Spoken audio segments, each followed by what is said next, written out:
शेतकऱ्यांना शेतात जाणं येणं सुलभ व्हावं याकरता महाराष्ट्र राज्य सरकारनं रस्ते मोकळे करून देण्याचा कायदा महाराष्ट्र शासनानं पारित केला असून महसूल मंत्री चंद्रशेखरजी बावनकुळे यांनी याबाबत जाहीरपणे माहिती सुद्धा दिली। महाराष्ट्रातल्या शेतकऱ्यांना शेतात जाण्याकरता पांधन रस्ते मजबूत करावे याकरता महाराष्ट्राचं सरकार, आमचं देवेंद्र फडणवीस सरकार, मागच्या वेळी एकनाथ शिंदेचं सरकार आणि अजितदादा वगैरे आमचं सर्वांचं आणि आमच्या मंत्रिमंडळात महाराष्ट्राच्या सर्व आमदारांचं, स्थानिक लोकप्रतिनिधींचं हे म्हणणं आहे किंवा मागणी आणि शेतकऱ्याची मागणी आहे मुळात की आमच्या शेतातला रस्ता जर माती मुरमाता जरी करून दिला तरी आम्हाला 2 पिकं शेतात घेता येईल।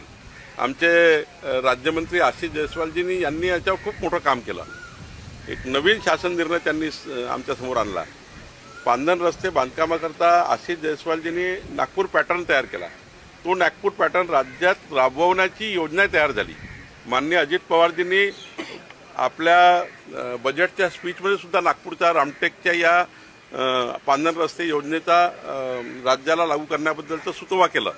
मला असं वाटतं, मी काल ज्या पांधन रस्त्यावर गेलो होतो खानगावच्या, त्या पांधन रस्त्याला जर बघितलं तर 12 फुटाचा सुंदर माती मुरमाचा पांधन रस्ता शेतकऱ्याकडे झाला। 10 लाख रुपये पर किलोमीटरमध्ये बांधकाम झालं आणि इतकं चांगलं बांधकाम झालं की शेतकऱ्यांना 2 पिकं घेण्याकरता आता रस्ता मोकळा झाला। तहसीलदार, कलेक्टरनी रस्ते मोकळे केले आणि पांधन रस्त्याचं बांधकाम आम्ही सुरू केलं।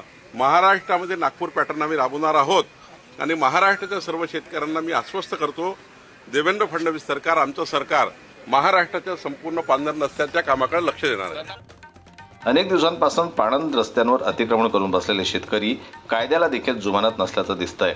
अधिकाऱ्यांनी रस्ता मोजून केलेल्या खानाखुणा देखील उपटून फेकण्याचा प्रकार अधिकाऱ्यांसमोरच घडत असताना प्रशासनानं प्रशासित करण्यावर फौजदारी कारवाई करण्याची जरुरी असून रस्ता मागणाऱ्या शेतकऱ्यांसोबत अरेरावीची भाषा करून जीवे मारण्याच्या धमक्या सुद्धा ह्या रस्ता मागणाऱ्या शेतकऱ्यांना मिळत आहे। या सर्व बाबींची राज्य सरकारने तातडीने दखल घेऊन रस्ता दुरुस्तीच्या कामाकरता अडथळा निर्माण करणाऱ्या शेतकऱ्यांवर फौजदारी कारवाई करण्याची मागणी या रस्त्यामुळे समस्याग्रस्त असलेल्या शेतकऱ्यांनी केली आहे। चक्क मोजणी करण्याकरता आलेल्या अधिकाऱ्यांसमोर मोजणी करून लावलेल्या खानाखुणा काढून फेकल्यानं अधिकारी सुद्धा फौजदारी कारवाईच्या तयारीत असल्याचं दिसतंय।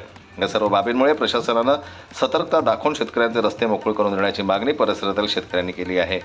जनमत न्यूज करता मोर्शीहून सोमेश्वर शहाणे यांची रिपोर्ट।